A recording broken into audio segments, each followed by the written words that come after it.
এই বলে সারস কলসিতে লম্বা ঠোঁট ডুবিয়ে পায়েস খেতে মন দিল, কিন্তু শিয়াল বেচারা গোমড়া মুখে বসে রইল।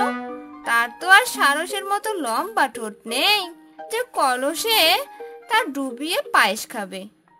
কিছুক্ষণের মধ্যে সারস সব পায়েস খেয়ে সাবার করে ফেললো। এরপর ঢেকুর তুলে বলল, আরে এ কি শিয়াল ভাইয়া, তুমি তো কিছুই খেলে না, সব পায়েসও তো রইলো। সারসের কথাগুলো শুনে শিয়াল কি জবাব দিবে ভেবে পেল না। সারসের সঙ্গে যে সে প্রতারণা করেছে তার জবাব পেয়ে লজ্জায় মাথা নিচু করে বসে রইল। তো বন্ধুরা, আমাদের আজকের গল্প তোমাদের কাছে কেমন লাগলো? ভালো লাগলে লাইক, কমেন্ট আর শেয়ার করবেন। আরো মজার মজার গল্প পেতে অবশ্যই চ্যানেলটি সাবস্ক্রাইব করে আমাদের পাশেই থাকবেন।